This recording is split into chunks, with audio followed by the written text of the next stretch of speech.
छठ मैया की जय। आप सब कैसे हो? आप अच्छे होंगे सब। तो अब की बार छठ व्रत स्टार्ट होने वाला है। तो 3-4 दिन तक यह पर्व चलेगा और सब पूरे भारत में लोग, बहुत सारी महिलाएं यह व्रत बड़े ही धूमधाम से रखने जा रही हैं।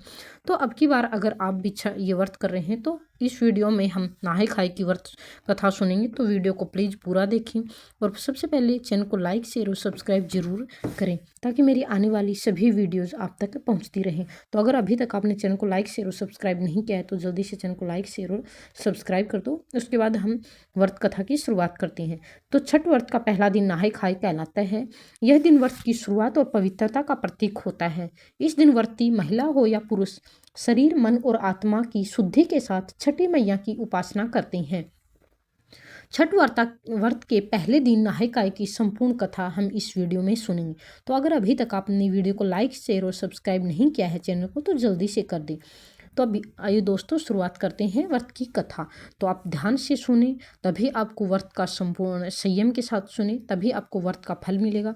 बहुत प्राचीन काल की बात है। एक नगर में राजा प्रियव्रत नामक राजा और उनकी पत्नी रानी मालिनी रहते थे। उनके पास धन, वैभव, राजपाट सब कुछ था, लेकिन उनके जीवन में संतान सुख का अभाव था। राजा और रानी बहुत दुखी रहते थे।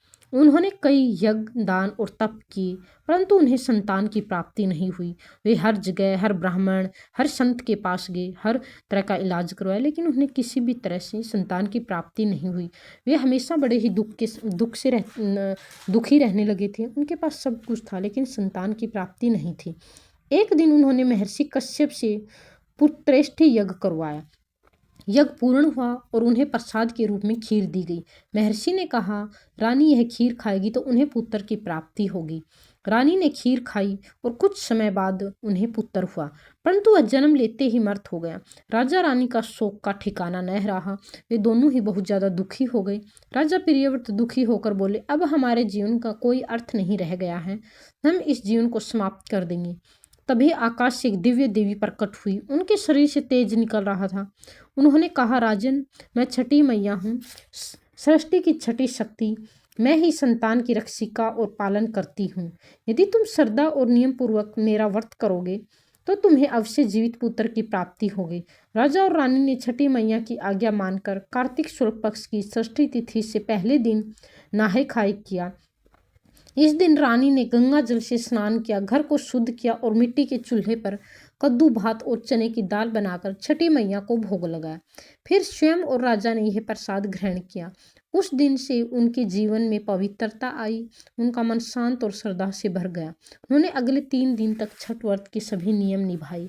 छठी मैया प्रसन्न हुई और उन्होंने जीवित पुत्र की प्राप्ति हुई। तभी से व्रत लोक में प्रचलित हो गया और इसका पहला दिन नहाय खाए कहलाया। नहाय खाए का जो आध्यात्मिक अर्थ होता है, नहाय का अर्थ होता है शरीर और मन की शुद्धि। खाए का अर्थ होता है शुद्ध भोजन ग्रहण करना, जो व्रत की शुरुआत का संकेत है। यह दिन व्रती को संयम, सात्विकता और भक्ति के मार्ग पर ले जाता है।